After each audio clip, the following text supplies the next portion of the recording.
Good evening. I would like to call to order the study session for the City Council for the City of Wheat Ridge, Colorado for Monday, August the 18th, 2025. Thank you all for joining us.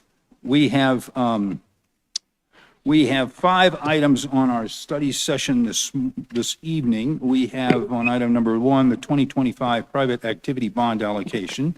We have a discussion on Proposition 123 update and expedited review process. We have a DRCOG regional housing needs assessment. We have a housing update, and we have a building code update. And we will begin, as we usually do, with public comments. I have no one signed up in the City Hall to speak, and I'll check with the clerk and see if anybody has joined us online, and I see that is in a negative. And with the council's permission, I would like to exchange agenda item number 2 and number 3 together. We have our DRCOG folks here, and I think they'd like to make their presentation and get home. So if there's no objections to that, we will move in that fashion. But first, we will start with agenda item number 1. That is a 2025 private activity bond allocation. Mr. Dodd. Thank you, Mayor. Yes, this evening we are here to hear from Foothills Regional Housing. They are requesting the city's 2025 annual allocation of private activity bonds. We're just getting over $2 million this year. We have a history of designating our allocation to Foothills Regional Housing the last few years. In 19, 20, and 22, we allocated our private activity bonds to Foothills for the Caesar Square Apartments project, 21 for the Allison Village Affordable Housing Project in Arvada, and 23 and 24 for the Ives Affordable Housing Project. They are here Dana is here this evening to request those for the Ridge Affordable Housing Project, multi-use project, I think we can call it, right? Yeah. So then you just want to make sure your mic's on, push That little button right there, and you're live. Okay, great. Well, thanks for having us and thanks for considering this PAB assignment. So for a housing authority, what the private activity bonds allow you to do is create more housing. So there's a certain tool called low-income housing credits that we use to finance things. And anything that uses a 4% federal credit, which I know you're already glazing over, but that's one of the main cogs that builds affordable housing. That tool can only be accessed by pairing with private activity bond. So that it's a weird nexus, but it's a nexus that exists in tax code. And so we're always seeking out private activity bond so that when we have a project, we have that private activity bond match. Now, in the most recent change in the latest bill, there used to be a 50% test, and so you may have heard that that's changed. It's a 25% test now, and that meant that you had to have 50% of your financing through 4% deals funded through tax-exempt loans, which were directly connected to the private activity bond cap. So as prices were increasing for development costs, as everything is getting more expensive, it squeezed all these deals, right? Because everybody needed to come up with this private activity bond, and sometimes that was the limiter to how many units they could actually build. So now there's a 25% test, so less of your deal needs to be funded with this tax-exempt financing, but it's still tethered to having this private activity bond. So I just wanted to share a couple of numbers with you because we're looking on Ridge to do 3 phases of housing, which would include senior housing, multi-family housing, and then some sort of, we're looking at a home ownership model or something that's more connected to the community in a non-rental way. So for those phases, we're thinking we're going to have about $94 million in overall development costs. And that's just based on today's value. And so your private activity bond will help us bundle that so we can access these 4% credits, because these buildings will not get built without those 4% credits. So sorry to start off the meeting with all of that, because I know that's a lot. That was an earful. Thank you. Yes, yes. All right, questions from council? Councilor Hoppe. I don't really have a question, just a comment. And I'd like to say that I appreciate our partnership with Foothills Regional Housing. We've been able to bring affordable housing and attainable housing into our community with our relationship with you. And if anyone has driven by the Caesars apartment complex, you can see that the updates from our private activity bond share over to regional really helped bring that community into, not only is it affordable, but it's affordable and it's quality. So I just want to say this for me is a no-brainer to get this over to you guys. Thanks. Thank you. Additional discussion on this item? Councilor Larson. Thank you, Mayor. And I completely agree that this is money that is being well spent. I did, a couple of weeks ago, I had an opportunity, they had an open house at Caesar Square, and since it's very close to my house, I walked over there and was given a tour of one of the apartments. They do apparently have, I think, about 15 vacancies right now. They may have been filled. That was the purpose of the open house a couple of Saturdays ago. But I had a chance to meet the staff over there. They're seem just right on top of everything. And the remodeling and the rehabs that were done at that location were just top shelf, first-rate stuff going on there. The other thing to point out is that I like to call it Miller Ridge Development instead of just the Ridge Development, because watching that thing move along, I've attended a couple of meetings, and if you go by there right now at Ridge and Miller, you can see the old buildings before they can be demolished are covered with a plastic seal, so when they work on removing the asbestos, none of it gets away. It's all contained, and so the work will be done to make those facilities, get them ready to be demolished, and then they can start working on building up the new development out there, which is going to be really, really exciting, especially the part about the partnership with Red Rock Community College. Thank you. Councilor Weaver. I just wanted to say that I fully support this.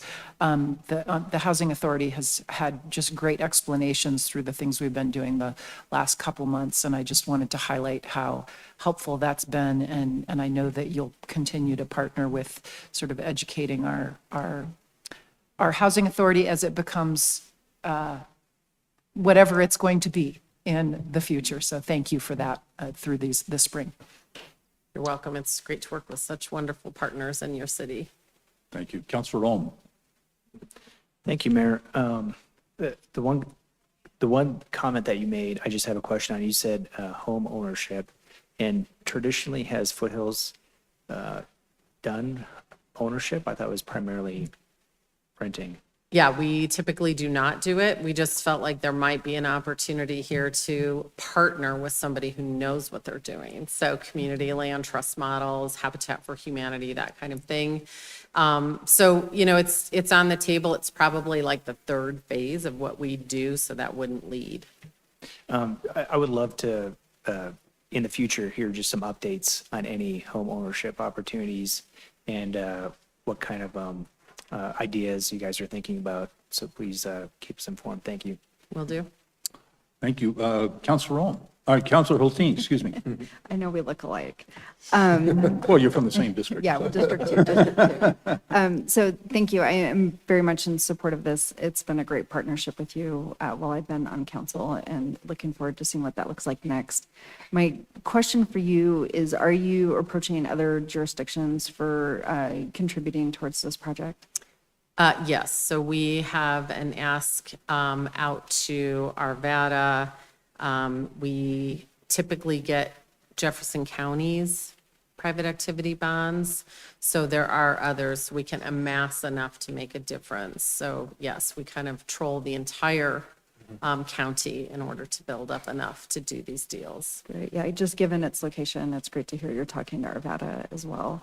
And yeah, so I'm obviously in support of this. I like that what you mentioned in your opening statements aligns with our own adopted affordable housing strategic action plan that we've been working hard on. So again, the partnership continues to be aligned, and I will be excited to raise my hand in support of this. Thank you. Thank you. Any other additional discussion on this? Seeing none, staff is asking us to reach consensus to assign the city's private activity bond allocation to Front Range Regional Housing for the Ridge Affordable Housing Mixed-Use Project at approximately Ridge Road and Miller Street. Do we have consensus on that? Raise your hand, please. We do. Looks like we have consensus to move that forward. Thank you, everyone. All right. Thank you very much for joining us tonight. We appreciate it. Good luck. Thank you. Okay, with that, we will go to agenda item number 2. This is Proposition 123 update and the expedited review process. Mr. Goff. Thank you, staff. Oh, yeah, we're Oh, switching. we switched this. I'm Yep, sorry. Dr. Cog's next. Number 3. No, okay. Number 3 is the Dr. Cog Regional Housing Needs Assessment. Thank you. Well, Yes. that's better. Welcome. First of all, before we start, I just want to, hopefully you realize when you read this memo, and thanks to Shannon and Lauren for putting numerous memos together. It's all about housing this evening, but it really gives you a picture of the new mandates that have been put on us by the state. Unfunded mandates, I would have to say. All for good reason. Most people would agree, I think. Housing, affordable housing is a challenge in Colorado. But seeing all these memos in one place and reading them all together, it kind of puts it all in one picture. It's like, oh, okay, that's what this is all about. And it's a lot of work. And thankfully, I want to thank council for supporting our housing position with Shannon, because Lauren and I were saying, who would do this? Who would get this done? We'd probably get it done, but Lauren's hair would be grayer than mine right now. But yeah, I just want to make sure everybody realizes how much work this has been, and these are all new state mandates that have been put on us. A lot of reporting, and a lot of things that we haven't had to do before. So with that, you want to turn it straight to Shannon? Thanks, Patrick, and thanks for the introduction. Again, I think I met most of you all last July or this past July and over the last year. But if I haven't, my name is Shannon. I'm the city's senior housing planner. We also are joined by Caitlin with Dr. Cog. She'll be here to answer any questions you guys have about the first agenda item, or the third, but the first of the series of topics. So my presentation will be sort of on all of the topics tonight, but I'll pause for discussion for each one. We've set it up so that the first discussion item is the Dr. Cog one, and we anticipate that that'd be the longest one, so you all have the most time for discussion on this one.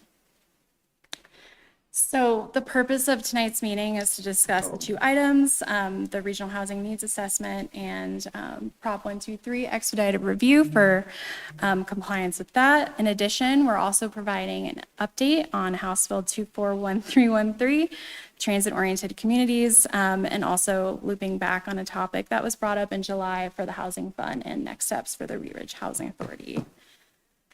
Before we kind of jump into all the topics, I wanted to kind of give an overview of all the things we've done to date and all the things we have moving forward. So housing has shifted dramatically over the last few years, starting from our local action with the housing plan to Prop 123 and the state's first housing fund, to now where we're at, which is implementing the state housing legislation that happened in 2024. Looking ahead, we have a few milestones to complete, including housing needs assessment and action plan compliance, transit-oriented communities, and also second funding cycle for Prop 123. The first topic tonight is the Regional Housing Needs Assessment and also Senate Bill 24174, which is the Sustainable Affordable Housing Assistance. This bill requires local governments to complete a state-compliant housing needs assessment by December 31st, 2026. Local governments can choose to conduct their own or participate in a regional housing needs assessment. Our existing affordable housing strategy was adopted prior to the passage of the state bill, but it does not meet all the requirements of the state bill. It needs to be updated. So council has two options for compliance. The first being update our affordable housing strategy and action plan by 2026, which would require staff time and funding to do so. The second is participate in DRCOG's regional housing needs assessment, which is what we're going to discuss tonight. If we do decide to participate, this meeting would satisfy the requirements of the state bill. DRCOG began this effort in 2023 to establish an objective, data-driven understanding of housing needs for the region, both for current and future populations. The regional housing needs assessment concluded with a few key findings, one being the region has not produced enough housing to keep pace with population and job growth. Housing supply is less than demand in almost every income category. Low-income households represent the greatest need for additional housing, and demographic shifts, including an aging population, and smaller household trends will require more diverse housing types. If these things sound familiar, they're also in our housing plan, so we think the regional housing needs assessment aligns with our strategy as well. DRCOG started their analysis by looking at 5 submarkets that aren't based on city boundaries. They're based on census data, specifically the PUMS data, because where people choose to live and work are regional and they go beyond the kind of city boundaries. That being said, Wheat Ridge is considered to be in the central market with the north portion in north central. While our city has unique challenges, we also share housing demand with Golden, Lakewood, and Denver and other nearby communities. DRCOG estimates that over the next 10 years, the region will need to build 223 housing units by 2032. In this central submarket alone, the need is over 71,000 units, and Wheat Ridge's share is smaller. It's only 2,400 units. And this is consistent with our local housing strategy as well. Participating in DRCOG's regional housing needs assessment allows the city to meet the state requirements of Senate Bill 24174 without diverting extra resources at this time. It also strengthens our role as a regional housing partner, which is a key principle of our strategy, and also allows us to use this data when we update our housing action plan. Staff recommends participating in DRCOG's regional housing needs assessment to satisfy the state requirements. Growth element. And so I'm just wondering if we are participating with the DRCOG, will it also hit that water supply and strategic growth element? And the reason why I ask that is because I'm also on the Urban Renewal Authority Board. And one of the discussions that we are having around that table is how are we more strategic with our with the monies that we have in setting up some areas of our community to where it's not the last man on the totem pole that ends up footing the bill for all of like the water upgrades and the new lift stations and stuff like that, which is how it happens now. Yeah, so the participation in the regional housing needs assessment only satisfies the first component, which is the housing needs assessment component. It also doesn't satisfy the housing action plan or what you're talking about, which is the water supply and strategic growth elements. And the third item is really centered around how our comprehensive plan will address water and water planning over the next few years. And so those topics really weren't well informed tonight. Right, the city plan will include an appendix that addresses that third part of the state law. And one of the city plan recommendations is that we do coordinated planning with our water districts in the future for exactly that reason. So we're being more proactive and coordinated, both from water and sanitation. So we think we're meeting those other components of the state law through other avenues. Great, thank you. Thank you. Counselor Weber. I do support participating with DRCOG. I was curious, are there any, I've got a couple questions after this, but are there any drawbacks to participating with DRCOG? Are our, sorry, are our hands tied in any way through this participation? Because I know No. that, sorry, I'm going to give a little background on that. Yeah. Because some of the housing initiatives that did or didn't pass were things that we challenged as a city based on some home rule kinds of issues. Yeah, no, participation in it doesn't supersede or tie us to this. I think it's just, and maybe Dr. Cog, you might know, or Caitlin, you might know more about that, but I don't, as far as I understand, it doesn't tie us to this. Okay. Yeah. And my second question, I've had nothing but great contact with Dr. Cog. I work with them in other areas of my life regarding data and things like that. I think they're a super fantastic organization. But to sort of ask the Dr. Cog person that's in the room, why isn't water being considered more? Because I think of that as definitely a regional thing that Dr. Cog, I realize this is not up to you. I'm asking sort of are you thinking about that? Because it's something that's certainly larger than Wheat Ridge and certainly is going to have to be coordinated. I'm on the ag side, so I deal with water for agriculture, and we're having to think the same way. And so I'm just curious if Dr. Cog has a plan. Sure, yeah, that's a great question. I'm happy to answer it. And I love all the discussion on how these elements are regional in nature. I think there's kind of two components to tonight's discussion. One is like, there is a goal of being compliant with state legislation. Senate Bill 24-174 has a specific pathway for local governments to opt into a regional assessment in order to comply with that legislation. So of course, Dr. Cog, reading that legislation, wanted to offer this opportunity to all of our member governments, so they didn't have to spend their own resources doing their state compliant local housing needs assessment if they didn't choose for that to be the best use of those resources. There's not that specific pathway mentioned for the strategic growth element, the water element, or for the housing action plan that are also required under 24-174. So I would say, like, from a compliance standpoint with the legislation, there's not a specific pathway that's been outlined by this legislation for Dr. Cog to provide that pathway to its member governments. However, these topics are regional in nature, and Dr. Cog does want to facilitate that regional coordination. We're also subject to this legislation. We have to update our regional plan called MetroVision with a strategic growth element and a water supply element. So we'll be thinking through like how that can be regionally coordinated.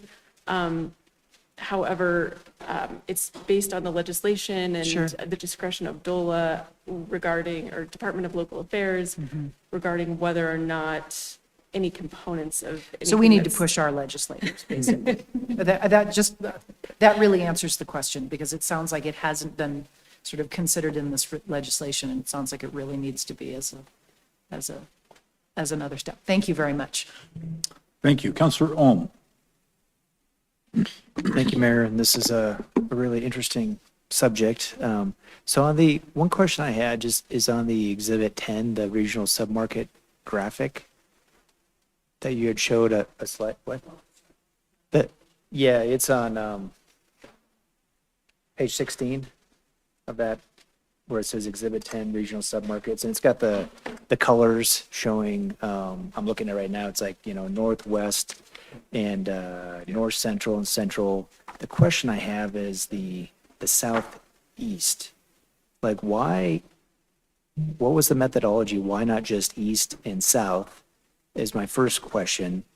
The second part, does having this very large area combined as one region, how does it have any effect on the results? Because when I'm looking at it, I see like, oh, the southeast, needs a lot more of everything, and it's so big. So how did you determine that was, you were going to combine those two pieces and say this is southeast? What was that? Was it density? Was it land area?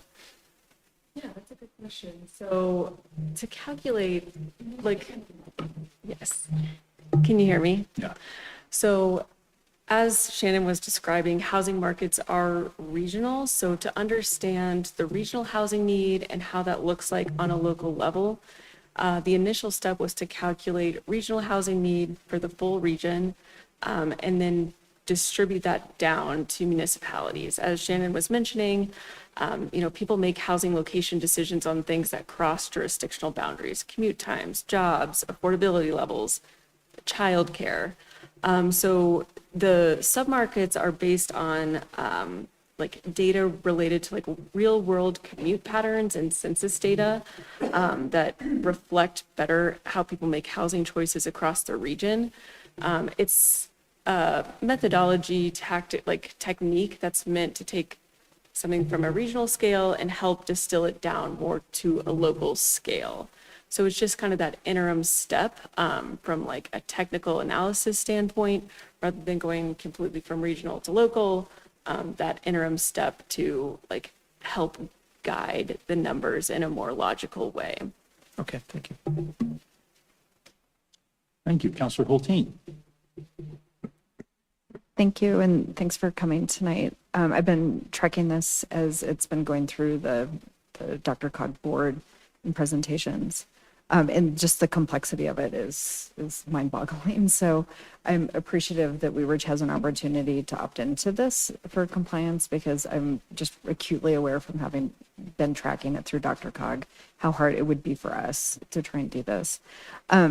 My questions are really around how does this then relate to our compliance with the housing action plans? Because that will then be coming forward. So is it anticipated that participation in this would then segue into participation in a regional housing action plan?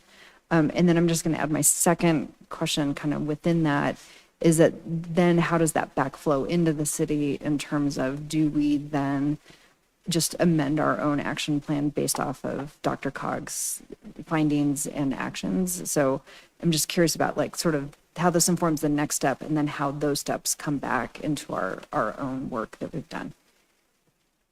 Yeah, those are all really good questions, and I can answer them. So the reason why we're coming to you all tonight for participation is because we would need to update our housing needs or our plan by the end of next year for compliance with that December 31st deadline.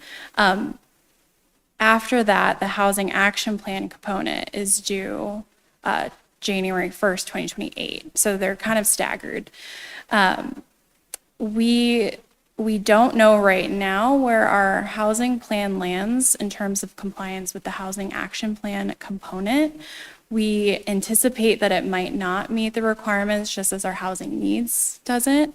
But DOLA is just starting to release that guidance now, and so staff doesn't know what that looks like right now.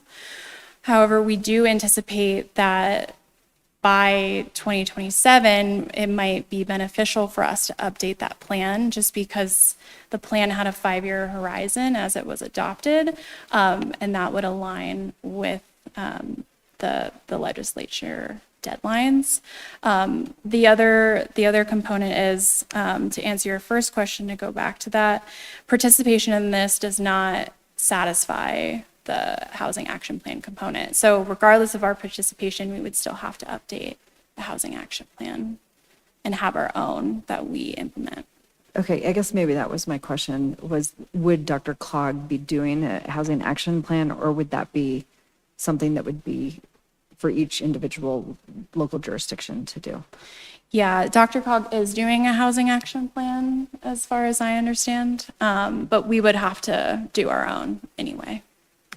I can add a little more context. So it's a little bit of the same two-part answer that I gave before. Is there's a one part people or communities are trying to comply with Senate Bill 24-174, and that doesn't give a clear pathway for local communities to opt into a regional assessment like it does for the needs assessment. It gives that clear pathway.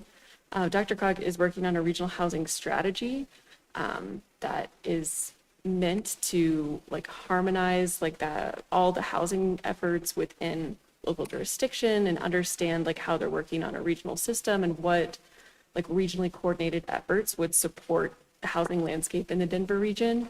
That doesn't seem to meet the requirements of 24-174. Again, we're always looking for ways to support our member governments if there is a pathway, but there seems to be components of the state legislation that would need to be completed at a local level. So as Shannon mentioned, DOLA, Department of Local Affairs, is still working on their guidance, and we don't know what that full picture is going to look like yet. But at this point, it seems to be that there will need to be some actions from each local municipality in order to comply with that component. Additional discussion on this item from council? Councilor Larson. Thank you, Mayor. This, really not sure where to start on this. It's such a big sort of amorphous issue that trying to get a hold of any one part of it is very difficult for me. But I guess my first question is, it's not a question, it's more of a statement. It appears that where we are right now, given the legislation that the state has passed, we don't have much choice unless we were to join the lawsuit that Arvada, Greenwood Village, Aurora, Glendale, Lafayette, and Westminster have filed specifically against these bills that have passed, based on their superseding our home rule authority. And so I guess the question is, how will that, if this lawsuit that Arvada and the other 6 cities are moving forward, if that proceeds and they get a favorable ruling, would that allow Wheat Ridge to simply say, okay, we're not going to participate in this discussion anymore? I'll take that one. I think on this particular bill, it is so aligned with the work that we've been doing at a policy level with our housing strategy. I don't have that concern. I have those questions when it comes to zoning code amendments, but because this is really about planning and policy and action plans, which we already have and we already intended to probably update on the 5-year horizon, I think we're in comfortable territory here with a DRCOG plan that aligns with our action plan. And our own action plan that we've been comfortably implementing over the last few years. The lawsuit, I guess, is directed at the 2 bills, 241313 and 241304, which are More not specific to, included in what we're discussing. right, those are the zoning code amendments, I believe. Okay, again, it just appears like we are kind of in a position where there isn't a whole lot of choice for us to proceed. I mean, we need to participate in order to be in compliance.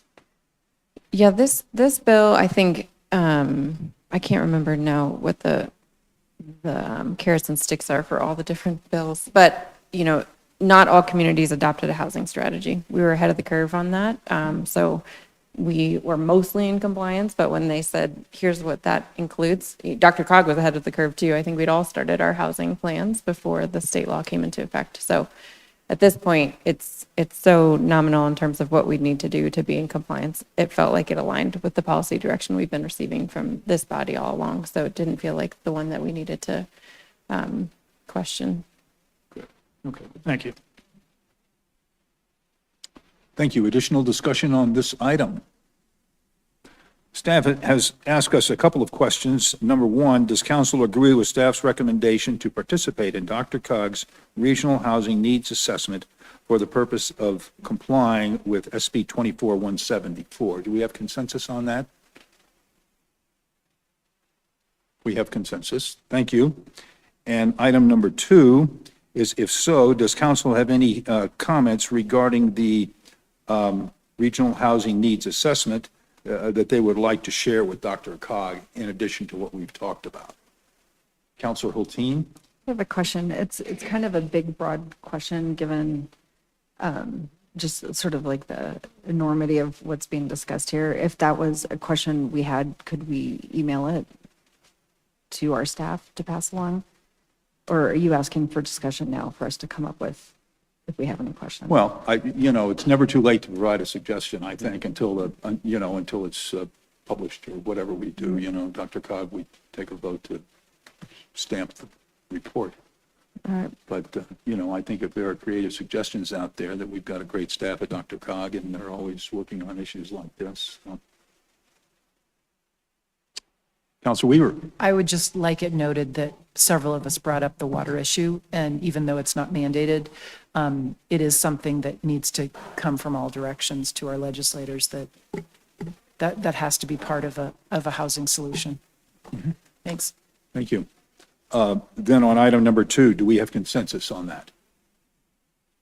Well, I guess we don't need consensus on that if we don't have any questions, so that's maybe a moot point. So anyway, we approve that. So I want to, I sit on the Dr. Cog board, and I think when this came, there was a lot of consternation when this legislation was going through the legislature, because it had been through the year before unsuccessfully as an omnibus sort of bill, and so when it started breaking it down, it became more obvious that the member governments that were there could benefit from a regional needs assessment, because that was going to be part of the legislation. So, at the time I thought, well, we've got ours, probably won't opt into this, but apparently we, would need to do some more homework, and that would be cost and expense for us. So I think we're really grateful to have Dr. Cog and the work that they do, to put this forward. So, and I have no doubts that we can provide an action plan that comports to do everything we need to do. I think we're doing it now. So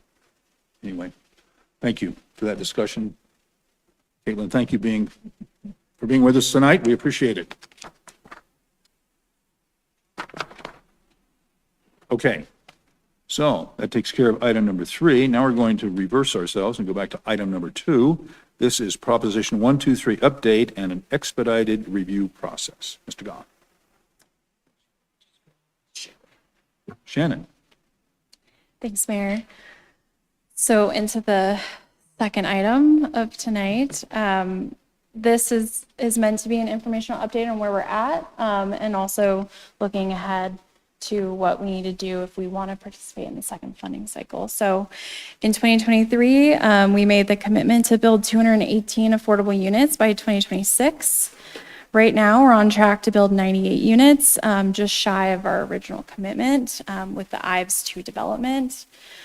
Even though we're shy of that commitment, we have received about $3 million in our community, specifically to Foothills Regional Housing for their Ridge Road project that they just presented on as well, and for our OpenGov permitting software for the city. So it's been beneficial to our community, and I think looking forward to remain eligible for the second funding cycle, the city would need to develop or codify a state compliant expedited review process for affordable projects by end of 2026. The expedited review process does require a decision within 90 days of the complete application of a site plan submittal, and would apply to development projects with at least 50% affordable units, and affordable to rental units at or below 60% AMI, and homeownership units at or below 100% AMI.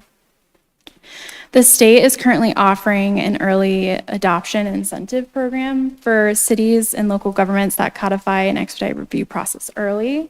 So if the city does want to codify a policy by the end of 2025, we'll be eligible to receive up to $50,000 in a grant to work on other state housing initiatives. Right now, we are currently piloting the process with Foothills Regional Housing for their Ives 2 development that will help us secure that 98 units for Prop 123 commitment. Piloting the process early does allow the city to troubleshoot the challenges that may arise. Right now, we think the challenges may be within the civil construction documents with engineering, so we're kind of working through the timing of that and trying to hit that 90-day decision. If council supports this effort, staff will bring forward a resolution in the next few months and then bring code amendments in early spring to help satisfy the state's requirement for the grant incentive program. We have worked with DOLA on this, and they did confirm this would satisfy that. Just a short presentation on this one, but happy to open this up for council discussion. All right, we'll start with questions with Councilor Weaver. Can I just add one thing, Mr. Mayor? Sorry. Just to put this in context again, Shannon had that timeline at the very beginning. Prop 123 predated a lot of these state bills and with a major carrot. So by opting in and playing, not only committing to housing units, but also committing eventually to expedited review, the city and anybody who develops in the city gains access to the state's housing fund, which has significant funds. We've had, as you saw in the memo, we've had access to that by virtue of our commitment. So this one felt very pure at the time. It was sort of, again, pre a lot of the legislature's programs. It's very independent of that. They're all getting mired in our minds. So I just wanted to make sure that was clear, how it's distinct from some of the what feels sometimes like the more heavy-handed legislative approach. Thanks. I'm not sure, nothing is clear in this arena, quite frankly, but with that, I'll go to Counselor Weaver. Thank you, Mayor. You know, we jumped in early on this stuff in the first place, and I really think we should pursue this. This is quite a bit amount of money, and I'd love for it to be opened up for us since this is where we wanted to go in the first place. So I'm fully supportive of this. Thanks. Counselor Hoppy. Thank you, Mr. Mayor. So a couple of years ago, I was a part of, it's called the Peer Community Leadership Exchange, the PICLE, the Jefferson County Economic Development Corporation does. We went down to San Antonio, Texas, because one of the topics we were studying was affordable housing and how to deliver affordable housing efficiently into your community. And San Antonio had delivered several units of affordable housing into their community. The developers that we spoke with, so we met with a lot of the developers that had developed that housing, and their whole thing, the expedited review process was a significant tool for them to be able to get to the market. And part of it, if you think about it, when developers buy land, then they're holding a loan on that, they're paying money on that, and then they've got phased out in their building and they're paying money on that. And so when you're sitting in a review process that takes a long time, you're spending money that you don't need to spend. And so I absolutely support this. One of the developers called it the easy button, the Staples easy button. And I think that it should be best practice in all communities. So. Thank you. Counselor Hulteen. Thank you. I have a couple of just clarifying questions. One is, I saw in the presentation and that it was a $50,000 award, and then I heard you say up to 50,000. It's a hair to split, but I'm just curious, would we be getting 50,000 or we would be getting somewhere in the range between some other number and 50,000? Yeah, zero. Yeah, Zero. my understanding, it's 50,000. Okay, Yeah. so we'd either get 0 or 50,000. Yeah. Okay, Yeah. thanks. I think it's confusing. So if we don't do it by end of this year, and if we do it in the spring, which the resolution this fall would satisfy that. But if we said no right now and did it in the spring, we would get up to 50,000. So Okay. that's just dependent on how much funds remain in the bucket Okay. from the state. Yeah. And then this is going to sound like a nightmare question, but what is a project? And I ask that in that we have Lutheran coming on, and so we are going to be having a mix of market rate and affordable housing coming in that. So would Lutheran as a whole qualify as the project, or would it be like specific buildings within that? Like, I mean, just because we have such a large infill coming down the pipe, I'm just sort of curious, like, how do we define project in this context? And I know what a project is. No, it's a great question. We have question. worried about that, right? How are people going to sort of submit an application in order to qualify this? Because time is money. And it will be a very small percentage of projects that qualify for expedited review. I think you have to have it. So the project is the building permit, the site plan, the civil construction side, sort of each individual component of an entitlement is a standalone clock. And the developments which are eligible for those have to have at least 50% of the units be deed restricted affordable at under 60% AMI. So mostly foothills regional housing projects. Okay. Potentially, if there's a single building at Lutheran that is senior affordable at a certain AMI, then its site plan and permit would qualify, but not the totality of the entitlements we'll do out there. Right. That is helpful. And then you may not be able to answer this, but I'm just curious. I mean, when we approved participation in this program, we were, enthusiastically optimistic that we would be able to meet it, and we haven't come close. And I'm just curious if that's been experienced sort of across the board, or if you're hearing stories of municipalities that were actually able to achieve that pledge. Just if we're going to be re-engaging in this work, I want to be just reality checking, like our ability to actually perform on it. Yeah, I think it's unrealistic that a lot of cities will be able to meet their commitment. We're hearing from the county that they're not going to be able to, or might not be able to. Other neighboring cities might not be able to, and a lot of it has to do with the funding for these projects. Low-income housing tax credit, like Dana mentioned, has sort of a 3-year cycle for these things. They have to apply it 3 years, and then they get it maybe the 3rd round or the 4th round. And so I'm not sure what the state is going to do if a lot of cities aren't able to meet their commitment. We've met with them, and their hands are tied with the way the legislation was written on this one. I just would like to remind us all that we do have a legislative committee now, and that could be an issue that we take up around if other municipalities are having similar conversations around if that number is actually like feasible for municipalities to meet, because if not, then we're all chasing money we can't get. So, all right. Thank you. Thank you. Counselor Ohm. Thank you, Mayor. I think definitely right now it's a time we have to fight for our dollars, and so I think this is a great idea. I'm on board. The biggest thing I see is and this is towards Director Mikulak, is that we need to have a clear path. Time is money. The developers need a clear path forward, predictable code that they can get through, and then that staff can get through.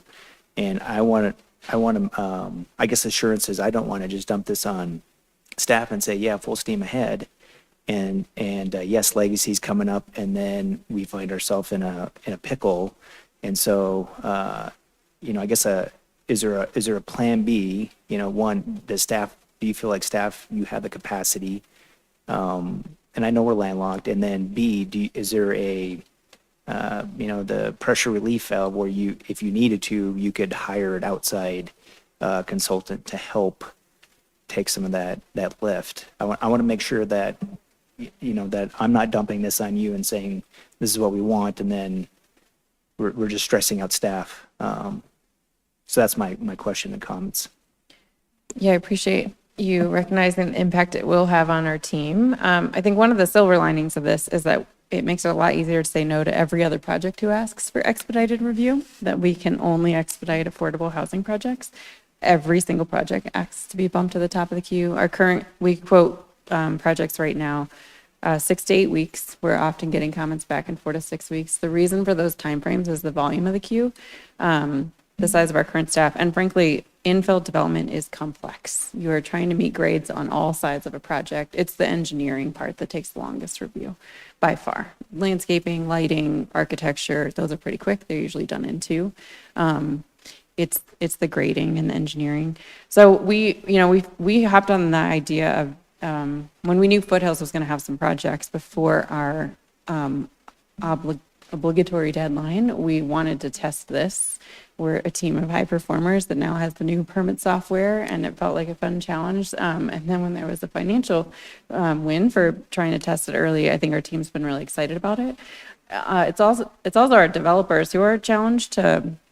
The clock doesn't stop when we hand it back. The clock is on both parties.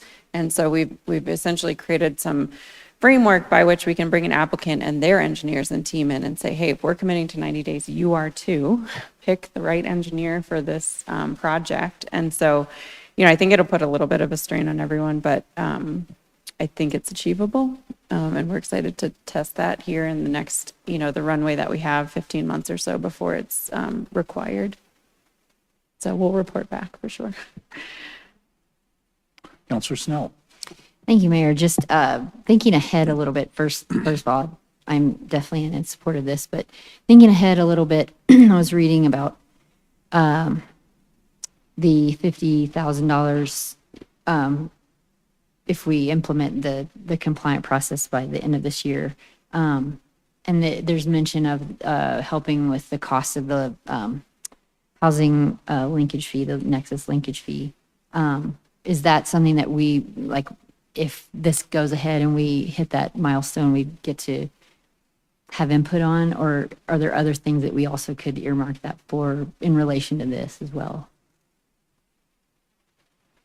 Yeah, I think that's a really good question. I think staff has seen that as being an immediate need, but we're open for discussion if you want to talk through that a little bit more. No, I thought that is a really good idea. We talked about that back in July, and so I think it just kind of makes sense because that data can help us, moving forward. But I just wondered if there was anything else. That's all. Thank you. Thank you. Counselor Hulteen. Thanks. What happens if the clock runs out? The 90-day clock. Yeah.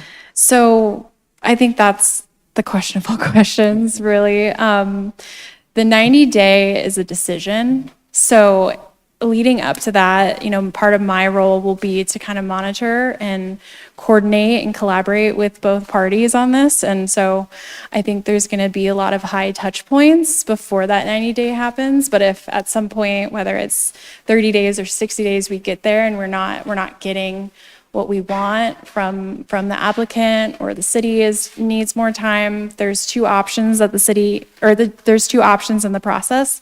There's a one-time 30-day extension from the city or a one-time developer extension. So that's an option too. But we don't anticipate the 90 days to occur before any of those decisions are made. And we can also deny an application, and that's part of the 90-day clock or decision for that. Okay, so we're not facing any type of like punitive measures if we don't make the 90 days? I mean, is there an enforcement of this? Yeah, I think enforcement is still something we don't know about, and hopefully DOLA will release more guidance on that. Okay, all right, thanks. Counselor Dozman. Thank you, Mr. Mayor, and thank you for the presentation. So if we're eligible to reapply in 2028, are we taking 2027 off because we didn't meet that 3% mark? Okay. And so if we're taking 2027 off, do we have to grow that 3% when we're eligible again, or is it 6% because we're supposed to do it over 27 and 28? Yeah, that's a really good question. It's the same amount, but we have one less year to meet that commitment. Yeah. I want to revisit Lauren's comment, and I'm going to mix a couple of metaphors. I've been in the building business, and we've tried to get permits, and it's a sort of a tennis match, if you will. The ball's going back and forth across the court between the building department and the entitlement agency and the contractor and his consultants. And the other metaphor is it sounds like it's not like a real chess match where you make a move and you hit the clock and now it's on somebody else's. How are you going to resolve that? It's a great question. We had a lot of vocal jurisdictions asking the state to make it more of a chess match. So it was the city's 90 days because we have significantly less control over the development team or water sewer districts, for example. Our approach so far, and we're testing this as we speak, is to do multiple pre-application meetings. We historically do one, and then you submit your application. We'll be doing a series of pre-application meetings or sort of pre-screening so that when we get, the clock starts when we say it's a complete application. And so we'll be, I think we're pretty good these days about putting our written expectations out, but we won't start that clock until both parties feel ready that we're at the starting line and ready to sort of run that race or start that tennis match. So, the overall engagement period from the day Foothills walks in the door and says, we've got an idea for a project to the issuance is likely going to be shorter, but we are going to front load that pre-process to make sure that when we start the 90 days, everyone is set up for success. Okay. Yeah. So when they walk in with an idea for a project, the clock doesn't start then? No. The clock starts when you've got full CDs? Complete application. Complete application, Yep. all the CDs, all the civil and? Yep. Okay. And we get a separate 90 days for the site plan and for the civil set and for the building permit, which is great because we historically dovetail those anyways, right? You want to get your big comments for the site plan before you refine your civils, before you submit your construction docs. So it will allow us to continue that dovetail approach with Shannon's help coordinating all those simultaneous clocks. So we've had the same questions, and we've talked, knowing that Foothills is probably the primary beneficiary of this, it's been a collaborative approach of how can we make this work for both of us. Okay. They do have the option to opt out. Any developer can say, that's crazy, I can't do that, my team can't do that. But we're anticipating that would be rare. All right, thank you. Counselor Long. Yeah, one last questions. Do the fees that we're charging for these either concept one or multiple concepts, are we good? Do we have enough that's covering staff's time? Our entitlement fees have never covered staff's time. Some communities do sort of keep track of hours. That's never been our approach. So I think we're spending the same amount of time probably. We're just bumping them up in the queue every time. Yeah. Additional questions or comments on this item?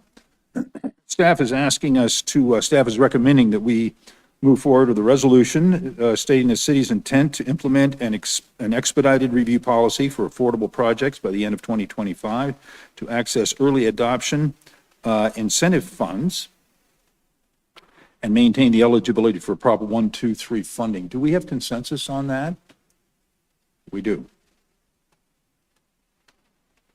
That's all I've got. All right, Shannon, thank you very much. Okay, with that, we're going to agenda item number 4. This is housing updates. You want to just? Shannon? Keep on going. Go Can't ahead. get rid of me yet Okay. tonight. I know I have a lot of things to talk about. The next set of topics, arguably maybe the most complex, are the state housing legislation. So we wanted to kind of give you an update. Based on what we've worked together on this year, we have submitted compliance reports for House Bill 24-1007, which is occupancy. We have removed parking minimums and codified changes to ADUs. Staff has submitted compliance reports for House Bill 241313, transit-oriented communities, and we have submitted our certification form for ADU, supportive jurisdiction. So we've been working really hard this year on all of the state housing legislation. I wanted to thank you all for working on those as well. We haven't heard from DOLA, but we'll hear from them soon, sort of on where we're at in meeting those recently passed deadlines.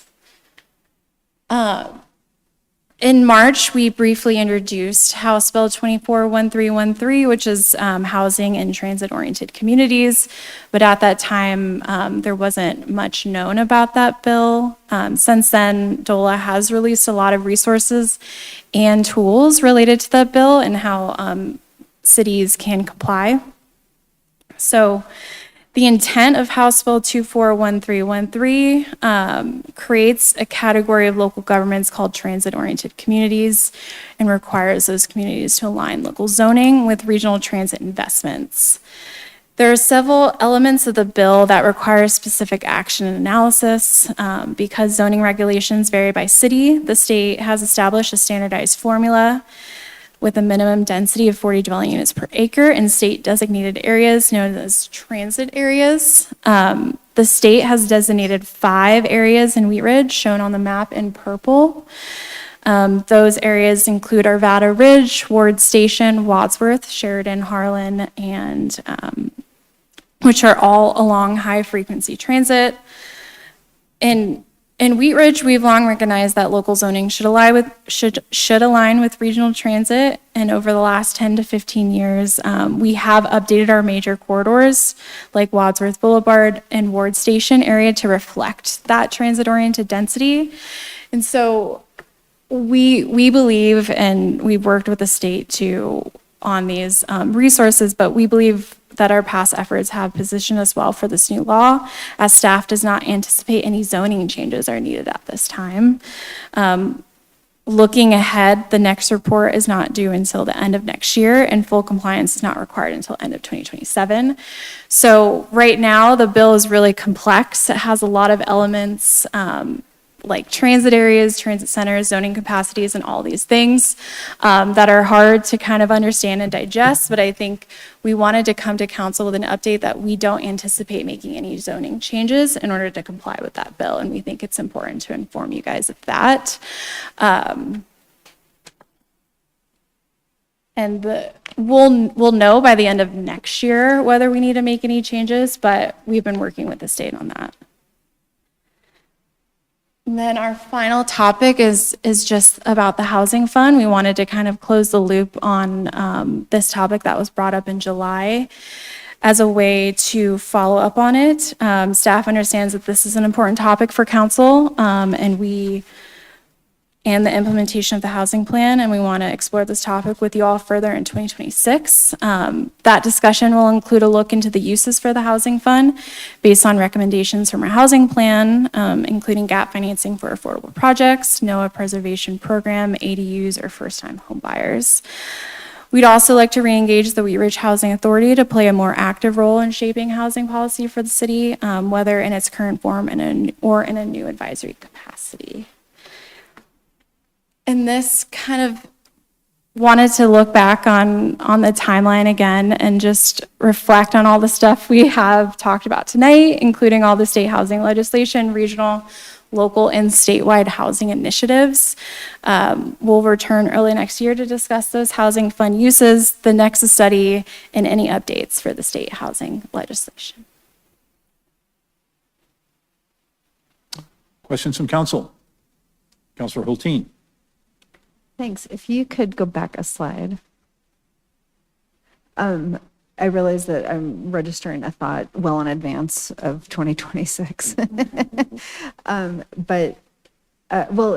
So we've got our funds, and then there's the funds that the state's making available, like through compliance with their variety of different legislation. Could we contemplate, as we get prepared for 2026, for that ADU, for our ADU policy? I know that one of the major obstacles for building ADUs in the city is the need to like have a separate water tap and do all of that. And I know we're dependent on a report from Martin Martin that I think is used throughout the county. Am I correct on that, Patrick, Lauren? On what? Yeah, that the recommendation for like not being able to share. They get dependent on the district as well, and not every district is the same. Okay. Some, I think, are allowing shared They taps. each treated it slightly differently, Yeah. and if it's attached or detached. Okay. Maze. So that is the water districts. It's not something we could do our own report on and have our own opinion of. We could probably have our opinion, but we don't control. Yeah. It's Okay. not our district, it's We'd have not to our water. present it to each Yeah. water district. Okay, all right. Well, I'm registering that like we can do a lot around ADUs, but until that gets resolved, it's a significant barrier. So, okay, thank you. Additional questions or discussion on this item? I had one, talk to me about, we have in the charter, we have a density requirement or limitation? What is that?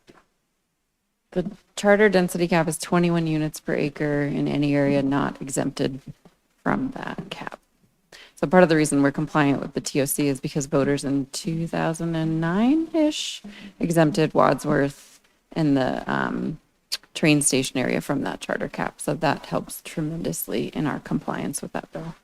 And, you know, it's kind of cool to look back and see in hindsight all the policy decisions that you and your predecessors and the community have done when Fast Tracks got approved. Not all communities saw that train coming, literally, and we did. And I think we were all pleasantly surprised to be like, oh, it worked. So the 40 units per acre is an average over the whole, Average. Over all those purple all the areas. transit, the TODs? Yes, yeah, if we had to meet it individually in each purple blob there, we wouldn't.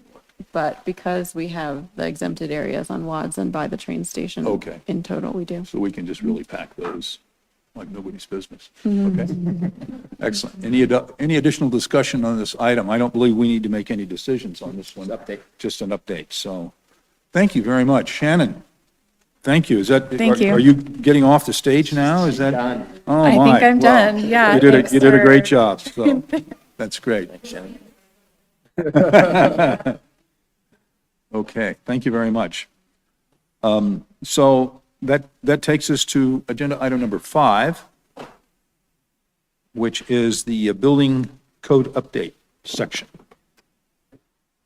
Mr. Goff. Yes, thank you, Mayor. Another big topic, but it's time to update our codes. We're currently using the 2018 IBCs, and we're proposing to update to, we're proposing to update to 2024. Yes, guess, oh, they got their own Great, name. you got- Look at, they brought their yeah. own name tags and Okay, everything. all right. And I did send an email out to you today, if you haven't seen it yet, but Renee is our chief building official with Charles Abbott. They are reassigning her a bit, but we're still going to be able to pull her in when we need her, and Steve is going to be our new CDO, so he's with Charles Abbott as well, so we're happy about that, but Renee has been doing a great job. She's committed to helping us get our codes updated before the end of the year, so that's why we're here this evening, so Yes. you want to go? I'll take some go. more? Yeah, Okay. thank you. Yeah, we have a depth of experience. We also have our fire marshal sitting in the back there, Stephen Parker, representing our Nevada Fire District. Thanks for coming tonight. Everybody in this room, fire and building, bring a tremendous amount of experience. It's a fun process to go to. I'll be our spokesperson, and they will answer all your technical questions. I do want to share just generally, because we do this only every 6 years or so, building codes I recognize are very in the weeds. If you've seen the code book, it is about 3 feet of bookshelf space for our code book. So I recognize that this is inherently very technical. We're talking about the minutia here, but the next time you'll see this will be an ordinance. And so we don't want you to be surprised about some of the local amendments that you see in there. Our philosophy in general, I think, has evolved as a community over time, and particularly with the input of the Charles Abbott team. Renee says this a lot. Our building division, our current philosophy is that we're really part of the construction team. We're not here to be a barrier, we're here to be a bridge. We want to be the collaborative partner on somebody's project to get them through the code, through the permit, through their CO. And it's been fun. I think having CAA in our offices has helped our internal team and our customers tremendously.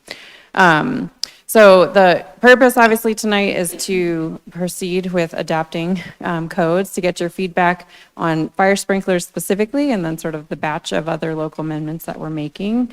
So I'll give a quick overview. Because Mr. Parker is present, in case you have questions on sprinkling, we'll do fire sprinklers first and then talk through any questions you've got on our sort of batch of updates. One of our most primary goals, sort of driving this update process, is ease of use for our customers and our contractors. And you'll see that manifest in 2 specific ways with this update. Number 1, we're consolidating all of the administrative provisions into one place. So when you get the ordinance, it will look long, but it's essentially a recitation of Chapter 1 of the International Building Code and all of our local amendments, which are currently, if you've looked through it, sprinkled throughout the municipal code. I think we can do better by all of our customers and users by taking that approach. And then when it comes to local amendments, what we've really been focused on is intent. When customers and contractors have to learn the local amendments of every jurisdiction, when we have to educate customers and contractors on a plethora of local amendments, I think our team feels like it is super important that we be able to explain why. Why is this rule different in Wheat Ridge than in the 3 feet of base books that they have spent their whole careers trying to learn? And so you'll see in our recommendations that we are recommending stripping some of those things back where we couldn't find a good breadcrumb from our predecessors of why it was different, or if it was a policy goal that didn't make any sense. You'll also see that we keep a lot of our local amendments the same. We didn't even raise them for discussion. Things specific to the mechanical ventilation of a marijuana cultivation facility, or the ability to use a church as an emergency shelter. So we've kept, with absent sort of big pivots in our local landscape, we've kept the local amendments that we knew were still relevant and important, and of course those that are specific to our climate and our geography. So I just wanted to share a little bit of our sort of overall approach for this code update cycle. We'll jump into fire sprinklers if that's okay. So if you're following along the memo, it's page 7 of that memo and also attachment 2. Historically, in Wheat Ridge, this is always a topic of discussion when we come to building code updates because it's one of the most substantive local amendment that a community can make that builders have really strong opinions on. They don't tend to have any opinions on the rest of our local amendments. What we did this year is send out a survey to our development community and to our water districts and engage our fire districts. You saw a lot of that feedback in attachment 2. Not surprisingly, like in years past, there's not real consensus on where to go in Wheat Ridge when it comes to the requirement to put automatic sprinklers in our smaller residential construction types, so single unit, duplex, and townhomes. We have historically not required automatic sprinklers in those. You can opt to put them in, and as you've seen in the memo, for those who do that, we have a specific type of sprinkler system that we'd like people to use. Our development community and our building code advisory board, should have mentioned earlier, we met with them last week. We got very in the weeds, had a productive meeting. Our development community and the BCAB, we call them, are aligned in preferring that sprinklers continue to not be required, certainly optional, anyone can put them in. Our water districts, don't have a strong opinion one way or the other. Their feedback was really, if you go down that route, here's what we've learned from our peer communities over the last few years. Our fire districts have obviously requested that sprinklers be required in all residential construction. And if you saw, they also commented on Wheat Ridge Speaks and noted that, if nothing, please consider townhomes. So maybe that's a baby step way into this requirement. I think what we're seeking on this particular topic from council is direction on whether we maintain our current approach, not require, or if we move towards requiring them in certain housing types like townhomes. I'll pause there. I think while Stephen Parker is here, in case you have questions for him, we can maybe have a discussion on this specific topic, and then we can switch gears into sort of the wide range of topics in our other local amendments. Okay, good. Counselor Hoppy. Thank you, Mr. Mayor, and thank you, Lauren. So I was a part of the discussion the last time that we updated our building codes. And the sprinklers was a large portion of that discussion. From the memo, the information that I gathered was that our peer communities do not require sprinklers in anything that is not a multifamily. Is that correct? It's a mixed bag. Yep. So increasingly, communities are talking about this mostly because we're all sort of in the same cycle of updating to the 24. Lakewood has required more. Edgewater has required more. But I'm not aware of a community that's requiring them in all building types yet. Are those communities requiring townhouses?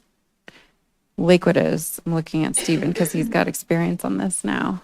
And Arvada's considering it. If you want to join at the mic or pop up, yeah. Thank you. Is this mic on? All right. Yes. It makes me feel important standing up here in front of all you people. So currently, as Lauren had mentioned, that more and more communities are requiring residential sprinklers as part of their base code. So recently, within the last couple of years, Lakewood has done it. Broomfield, Superior, Erie, Lafayette. Golden has required it for some time, and same with the city of Westminster. So increasingly more in the Denver metro area, outside of the larger urban municipalities are doing it. Thank you. What is the current requirement for fire separation? Is it still 4 hours or is it? For townhomes? Mm-hmm. 1 hour. 1 hour. Will you? 1 hour with sprinklers. 1 hour with sprinklers. Without sprinklers, what is the? 2 hours, if I'm not mistaken. Okay. So I guess I would just say, it was my opinion then, it's my opinion now, that I think that townhouses would be an important housing product to have sprinklers in. At the time, though, none of our peer communities were adopting it, and we were also at a time where we were attempting to attract more building into our community, and so it would make us an outlier, and so that was part of the decision to not do it then. But I just would say that I'm supportive either way. Mayor Pro Tem Stites. Thank you, Mr. Mayor. I think, at least reading the comments and looking at the memo and even hearing Councilor Hoppy's perspective, I do think as we go forward, I think townhomes, I believe we should look at including, because you're talking about multiple homes together. It's not what we consider multifamily, but it is multifamily, right? You're talking about shared walls and people living together. So I would like to absolutely make sure that we're including in there. But for single family homes and for duplexes, I don't think we're quite there yet. You know, Wheat Ridge is mostly built out. We're going to have Lutheran campus and we're going to have a couple other infill projects, but we're not going to have that much more, I don't believe, in the next few years built out. So I would like to look at for townhomes for that multifamily type units, but for single family, I think we should go ahead and keep it the way it is. Thank you. Councilor Hulteen. Thank you. I'm going to agree with this. I support requiring sprinklers in townhomes for a couple of reasons. One is a lot of our townhome products are 3 stories high. And so egress is more challenging in the event of a fire. The rest of our single family is typically almost ubiquitously 1 or 2 stories. So in the event of a fire, that 3rd story egress seems more impactful in a townhouse. And then other reasons cited with shared walls, and some of the reasoning that was presented to us tonight around the increased cost for sprinkling. I think with a townhome product where you have repeated plans, some of that like engineering and design costs gets dispersed a little bit more. It also has a really positive impact on insurance.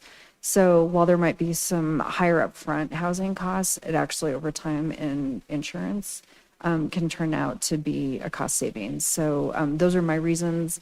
I mean, it's nice to hear other jurisdictions are coming to the same conclusion, but for me, it's that 3rd story egress, it's insurance over the long run, and I think some of the cost impacts that have been cited actually like would pencil out differently for townhouse products. So I am in support of townhomes. I mean, in an ideal world, I'd like it all sprinkled, but I had an aunt who lost everything she owned to a fire, and she was in a single family home in the middle of Alaska, and it just devastated her for decades. So I know the impact a fire can have on a person and a household.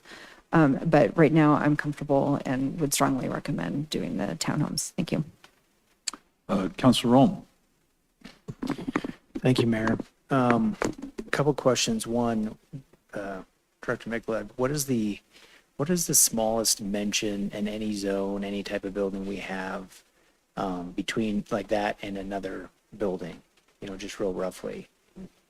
The smallest, what did you say? Just a mention, like between, yeah, like you have 2 buildings, any zone, any size, like what is the smallest dimension? That we currently Typically have right now? 3 to 5 feet.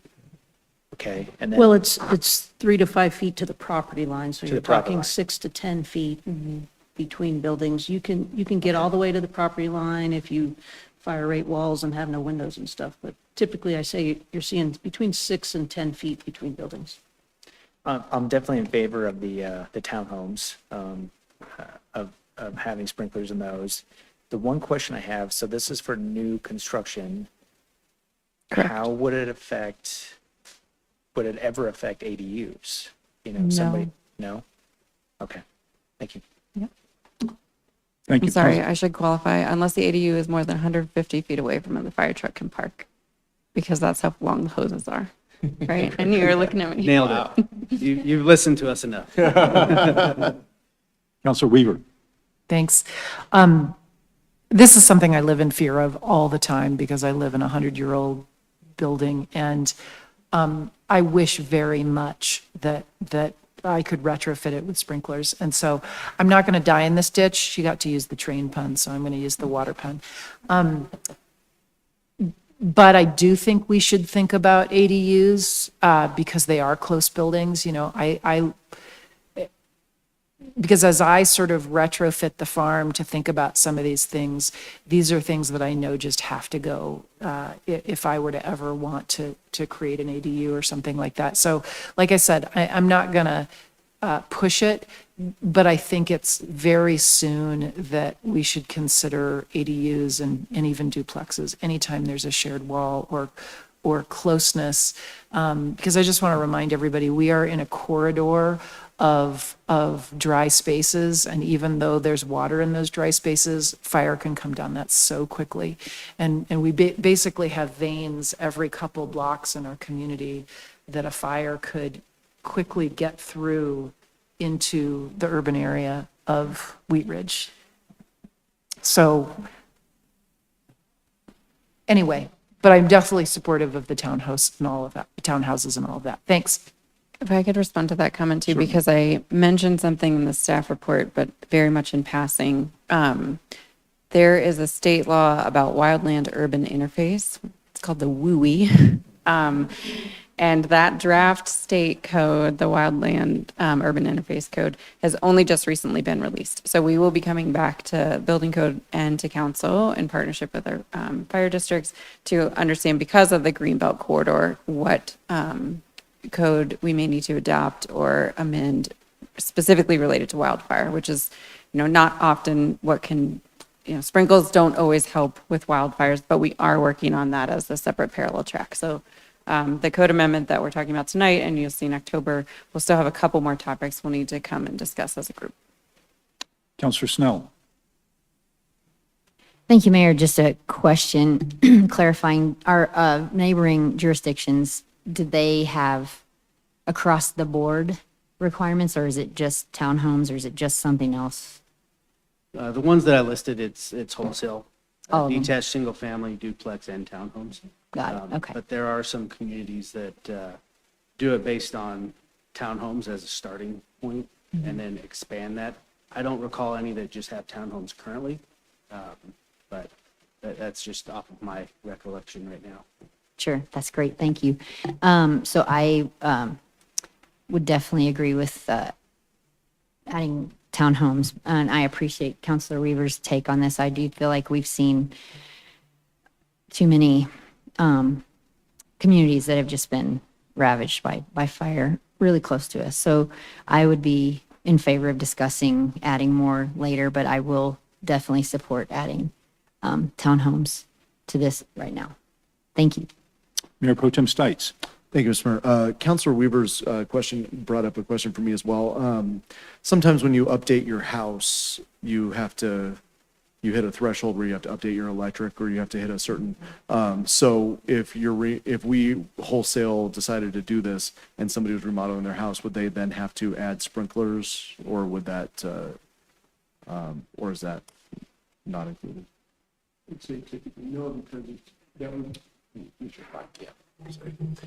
I would say typically no, because that would be governed a lot by the existing building code, which would provide exemptions for that. So typically no. Okay, because I mean, that seems like it would add quite a bit of a challenge to like a 1950s style ranch home to add sprinklers just because they're doing a remodel on their basement or something like that. And I'd hate to have that like trigger a big, you understand what I'm saying? Like Right. that could be a big can of worms for some of our residents if they weren't expecting that. So Yeah, I have experience from California, and that particular type of amendment is a special amendment to the code. Okay. The code basically deals with new construction. Your residential code is about new construction. The existing building code is existing buildings in which you add, alter, or repair them. And that's not a base in the existing building code. You'd have to do a special amendment to do that. Okay, thank you. That would be a big no for me if that was the case. So thank you. Councillor Hoppy. Thank you, Mr. Mayor. I understand Councilmember Weaver's point about the ADUs, but I guess what I would say is ADUs in general are already expensive to build. And depending on what water district you're in, you may have to have your own tap, like Councilwoman Hulteen brought up. And so I don't know that necessarily sprinklering them is the solution, but my question is, I know that when I built my commercial building on 38th Avenue and there was a residential above the office, we had to put a 4-hour fire rating. We were required for a 4-hour fire rating between the two. And so what I'm wondering is there opportunity maybe to require a longer fire rating if there's like an attached ADU or an above garage ADU, something like that? Is that something that we would want to look at? I mean, you can certainly add that amendment. There's nothing that precludes you from amending the code to a greater fire resistive rating between units. And probably because of the type of business you had versus the residential, that fire rating varies, right? It depends on the hazard level of the business. Counselor Hulteen. Thank you, Mr. Mayor. I want to build on what Councilmember Hoppy just said. You know, the existing inventory of our community is generally old, talking about the houses. And there's been a lot of interest in the last, 10 years around popping tops and expanding, and we've now brought in this ADU, and we're passing policies here on this dais that are encouraging, ADUs and this type of work.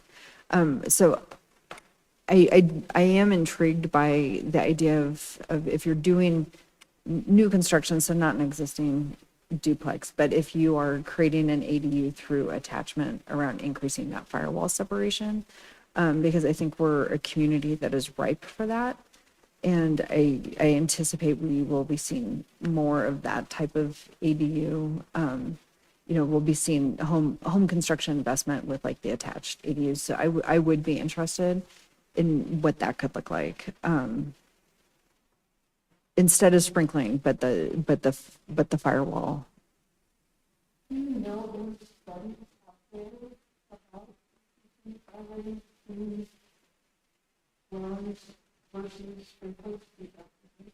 No, I mean, we always base everything off of either the residential or building code and those required separations. I think if it was something that the industry thought was necessary, they would get that into the code. Granted, it takes some time to do that, but if they wanted to increase that fire separation, it probably would have been done by now. Okay. I think this whole argument surrounds, two things when it comes to fire safety. It's early notification from smoke alarms, and then what this sprinkler system does that's a complement to smoke alarms is it suppresses that fire. So increasing that separation, if you don't have sprinklers, what that does is prevents that fire from spreading from one area of the home to the next. Do we require hardwire fire detection in like significant rehabs or new construction? They're not, it's not required to be hardwired, but they need to communicate. So a lot of Wi-Fi systems are used. Okay. But that is the requirement. Okay, all right. Then I'm satisfied. I know what Ms. Hoppy was referring to was a commercial, which does require the sprinkling, and the residential, so that fire separation is a little different. So thank you for answering my questions, and I'm satisfied with where we are. Does a residential fire sprinkler system require a separate tap, a separate line into the house? It depends on the system. Typically, with what we'd be requiring, yes, a 13D system. Steve, that requires a separate tap, right? Not necessarily. So it's usually jurisdiction dependent on the direction they decide whether you require or allow a separate tap for the fire sprinkler system. But for example, what we're looking at in the city of Arvada, when this comes up in the next couple months, is it's going to be the same line that is for your domestic water. It just it tees off before there's any control valve to shut that off. So it's the same line for domestic water. Which might be, what, the minimum size, about a 5/8 water line into a house now? 5/8 by 3/4, something. Okay. I think in the survey, we did see at least one water district that would require its own tap. Okay. And so in a townhome situation, and I'm used to more commercial buildings, would you see a townhome having a main building system that's more like a commercial building? Yeah, and that's something that can be done. We're actually talking about one particular townhome development in Arvada that we're exploring that exact option to where you come into what we call a riser room. Yeah. And then it goes throughout the entire building. The challenge that we're trying to overcome now, and I think there's a pretty simple solution to that, is identifying if a sprinkler system goes off in, the second townhome of 5, that we just know which townhome it's occurring in.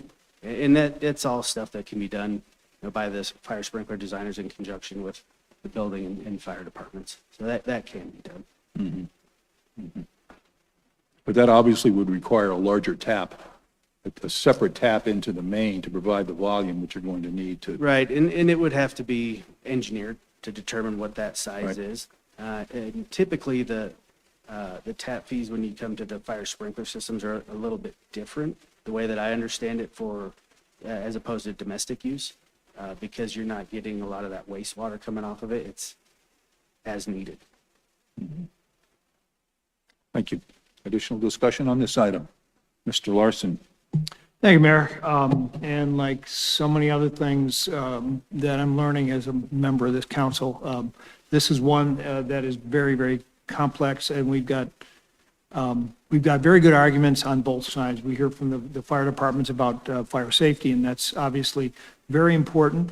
And then on the other side, we hear about the significant addition of the cost of a new building that's equipped with a sprinkler system. So I don't know, at this point, I guess I'd have to see how we actually write this out, but I can't say I'm going to support requiring sprinklers in townhomes. Counselor Weaver? I just have one question. The deal breaker for me is if it does require another tap, because we have 8 different water districts in the city, and a tap is 30 grand for water and another 30 for sewer if you're doing a new build on a single-family home. And so requiring a separate tap for those sprinklers is something we've got to understand how our constituents are going to be affected with each one of those water districts before we pass a carte blanche sprinkler rule, I think. And just back to the 5/8 line, will a 5/8 line put out a fire or mitigate the, I'm thinking about when I take a shower and somebody else turns on the shower or the dishwasher's running, it's not that much of a shower. Yeah, there's some additional engineering that goes into it, but it's all, primarily pressure-based. And at least my experience in the water districts that I deal with in the city of Wheat Ridge, pressure's really good. So a lot of these can be engineered. It's different spacing of the sprinkler heads. It's different sprinkler head types that can reduce the amount of flow. So there's things that can be done, and we do see in the ones that are required based on other fire code reasons that usually a 3/4 inch tap is sufficient. Okay, thank you. Counselor Weaver? With all due respect, Mayor, if your sprinkler goes off, I don't think you should get in the shower. Well, I used to keep the water so hot in the shower that it almost, know, I it almost know. ignites, Me too, ignites me me, too. so. I'm Kat. Counselor Hoppy? Thank you, Mr. Mayor. I just wanted to say, in the summary of the water district feedback, one of the implementation challenges and lessons learned is that the meter sizing and tap fees that developers often need to upsize from a 3/4 to a 1 inch is what the water district said. So, and potentially doubling tap fees.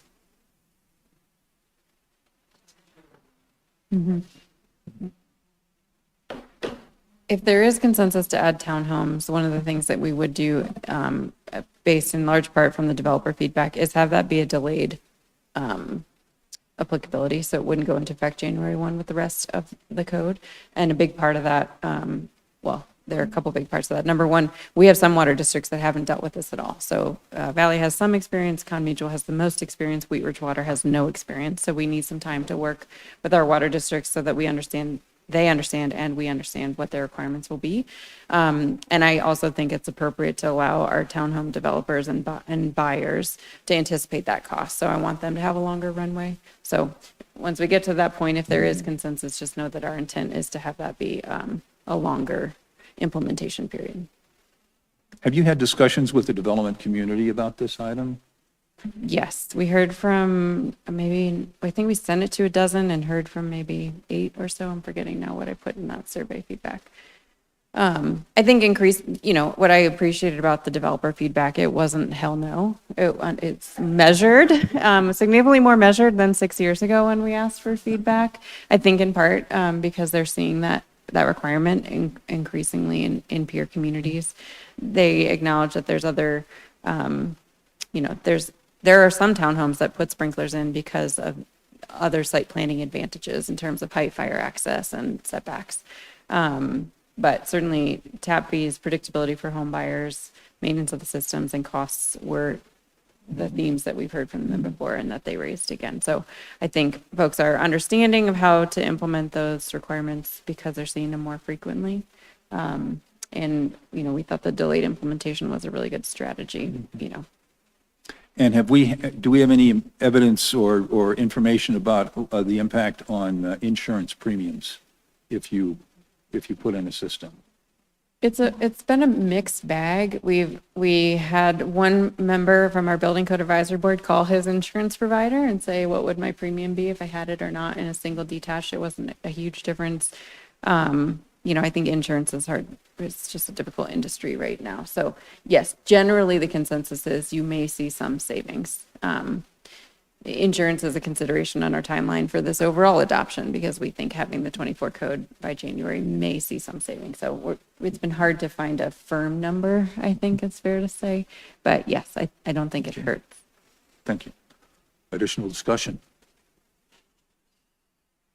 Well, I don't want to summarize this, so Councilor Hoppe. Thank you, Mr. Mayor. From what I've heard at the table, I would ask for consensus to move forward with requiring sprinklers in townhomes and that it has a delayed approach and to not go into effect at the beginning of 2026.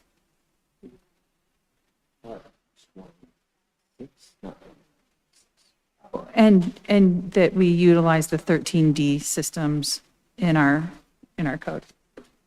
Excuse me. So, 1, 2, 3, 4, 5, 6. We have consensus to go forward at this time. Thank you. That's very helpful. Thank you, Stephen. Okay, we're shifting gears to the other part of the packet. I labeled those amendments 1 through 11. They're in pages 4 to 7 if you're following along. As I mentioned earlier, they are very in the weeds. I am not planning to go one by one into each of those topics. We did that with your appointed building code advisory board who forwards their recommendation. The reason why we included those in your packet at that level of detail is, again, because I didn't want you to be surprised when you saw the ordinance later in October.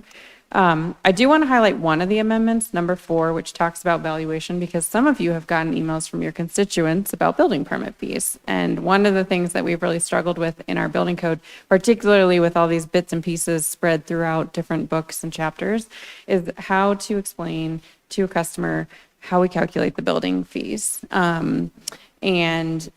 Essentially, I think there's a bit of assumption when you get your bill, or now you see it in the permit software, that it's a bit of a black box. We're doing all that we can over the last couple of years to daylight that. We've updated our website, so there's enough information there. You could probably try to calculate it yourself. We offer calculations if you'd like an estimate. And the way our permit software is, you can see sort of more of a line item receipt.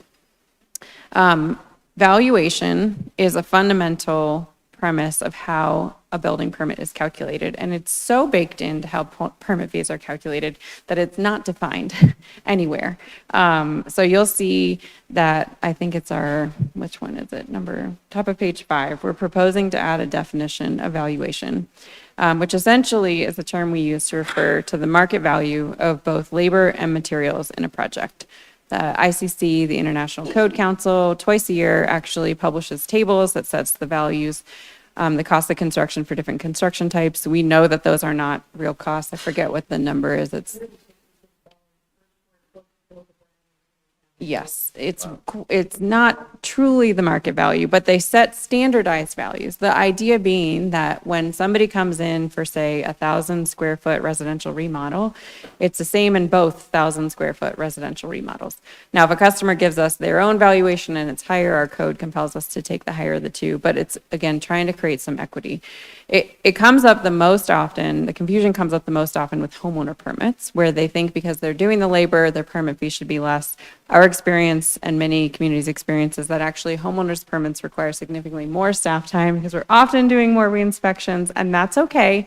But again, the goal is that valuation is sort of clear and understood, so we have some equivalencies as we set the fees for different permit types. So I wanted you to know that because I think what it does is it helps all of our conversations when we have customers come to us and then eventually come to you to understand how the permit fee is calculated. Again, I was not planning to go into each individual amendment, but we are happy to take questions on any of those other 11 topics or any other component of the code. The next time that you see us will be with a full ordinance for Chapter 5 in October. Building Code Advisory Board, again, will have the benefit of looking at that in detail in September. That's all we have for preamble. No more study session. It wouldn't be another study session with council, right? Thank you. Counselor Hoppy. Thank you, Mr. Mayor. I agree with all the amendments that you have brought to us as the locals and local amendments. And then, and the fact that you're platooning everything under the one, as far as like the administrative pieces go. I just have one quick question though, because I feel like, and I could be wrong, but I feel like we have a mid-roof inspection requirement that's not necessarily a requirement in other communities.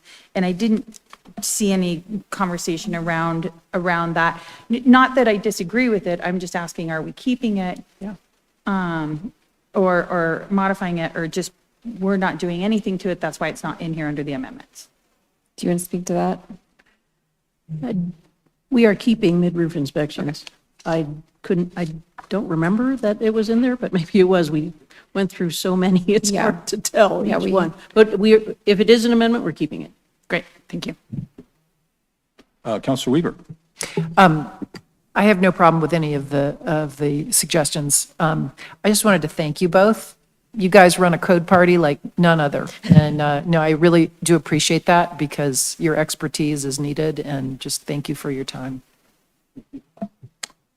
Council Mayor Pro Tem Stites. Thank you, Mr. Mayor. I actually don't have an amendment or anything like that. I think I'm good with this. I actually just wanted to thank Renee. A couple years ago, I had some issues with the building department and stuff with my business.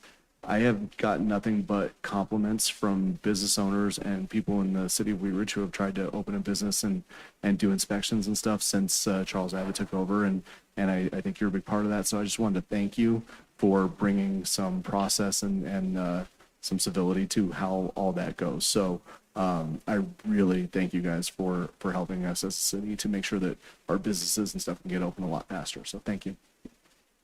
Counselor Hulteen. All right, so I blame Councilmember Hoppy for bringing up the mid-roof inspection, because that was the talk of the town in 2018, 2017? Yeah, 2017.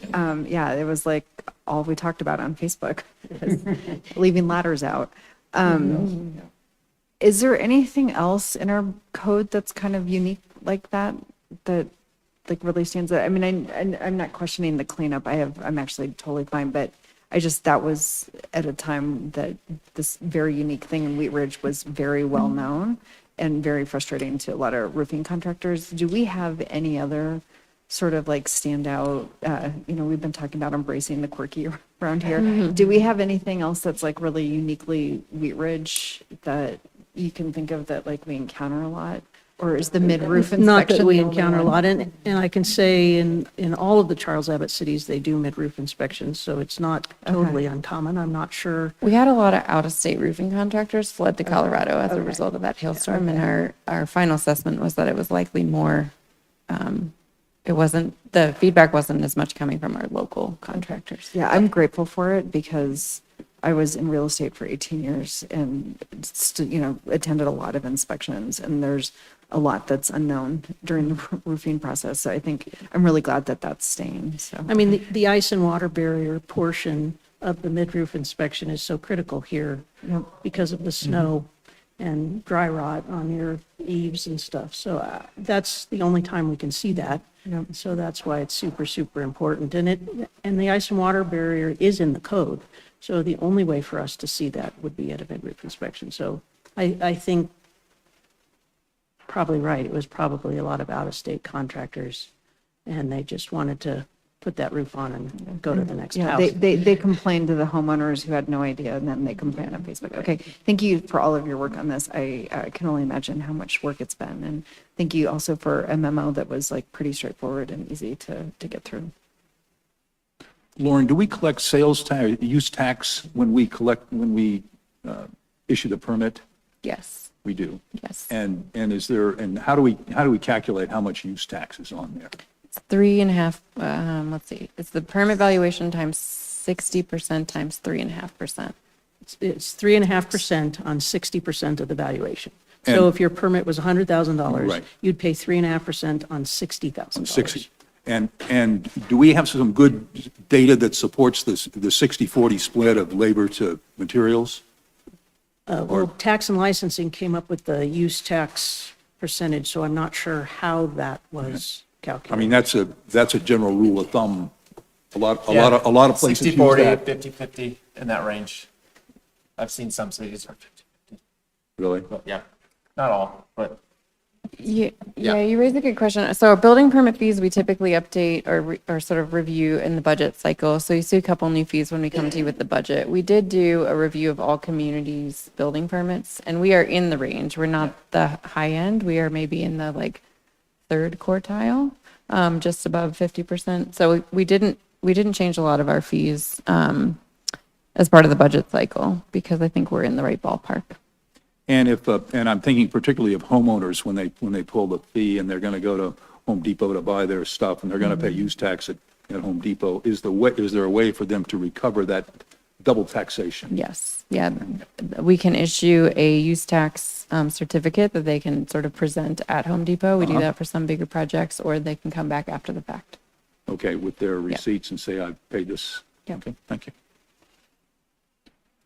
Mr. Larson? Thank you, Mayor. And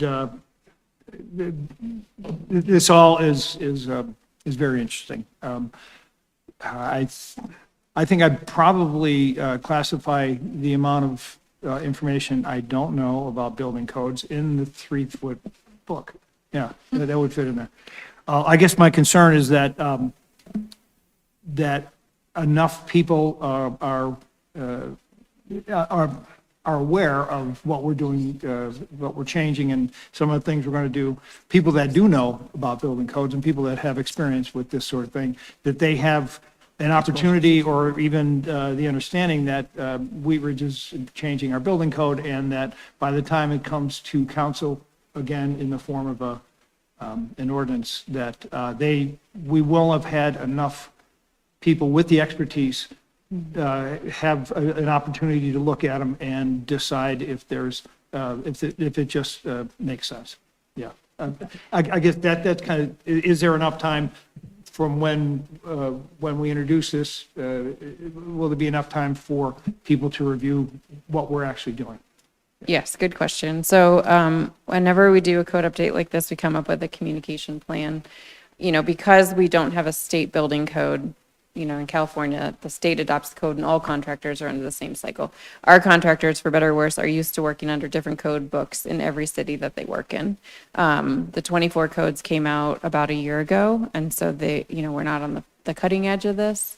And we will make sure that we have clearly communicated to our contractors and our customers, not only that we've adopted the 24 codes, but we usually do sort of a quick sheet of what should you know about Wheat Ridge. And the more we can keep it to sort of a one-pager, the better, which is why we try to be really focused with our local amendments. But yes, we will make sure this is clear with our contractors. I think, frankly, the bigger change for them was our permitting switchover in last January. Most of the contracting community is accustomed to the periodic code updates, and they have trainings. I thought that to get it on one page, you just shrunk the font. We will do You know, that. Yes, we'll do Get- anything to keep it to one page. Get some new readers, or two there. Counselor Hoppy.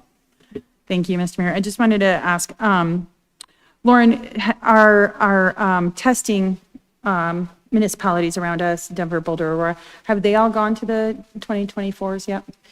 If they're not on it, they're in the process. I think Thornton might have been the first one to go to 24s. They have a ton Are of they adjusting? construction. No, I can't remember. Okay. What I thought you were going to ask was if we've had any follow-up from our contractor license shift, where we sort of more clearly said what's tested or untested, and it's been very well received.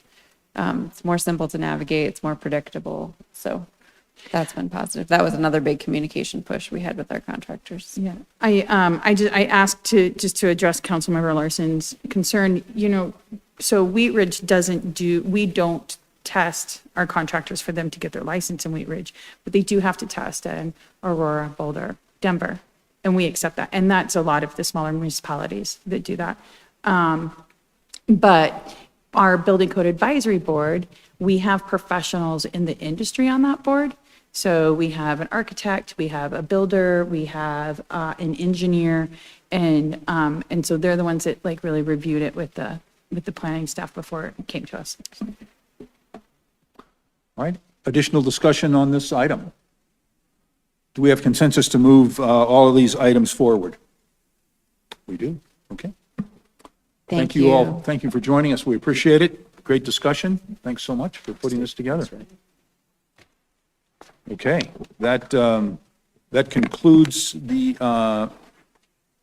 discussion action items. I think our next point of business would be staff reports. Mr. Goff.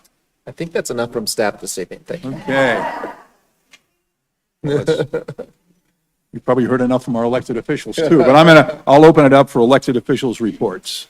Anyone has a report to report, raise your hand. Councilor Holteen. Thank you. I just wanted to share that Cole Hazlip and I have commenced our tour of the boards and commissions to solicit their input on the update to our legislative agenda. Cole and I met with the IDEA committee last week, and this week we will be meeting with we're doing Sustainable Wheat Ridge. We have 2 this week. Wait, y'all want to just sit here and wait for me to look at my calendar. We are doing the Parks and Rec Board and then also Sustainable Wheat Ridge. And it's just, we've only had one, but it's really exciting. People are excited to hear that we're taking a bigger role at the Capitol and advocating for what's best for Wheat Ridge. And they're really grateful that we are taking the time to not just share what we're doing, but ask what's important to them. And so it's a really good dialogue. And he's not in the room, but I really want to give a shout out to Cole because I'll be spending more time with Cole than just about anybody in the next month. We have, I think, six different boards and commissions we're visiting. So we've started that, and I'm looking forward to seeing what they get back to us later this fall. Thank you. Additional reports? Councilor Larson. Just real quick, Mayor, thank you. This last Thursday, Parks and Rec Director Karen O'Donnell and myself had the pleasure of presenting the Wheat Ridge story to the Jeffco Council on Aging, their monthly meeting, and we had an opportunity to go over some of the fun things that are happening that included Clear Creek Crossing and the projects at Lutheran Legacy and at the Miller Ridge Foothills Regional Housing Development and some other things that we're doing Parks and Rec wise. It was our presentation was, I thought, very well received, and look forward to the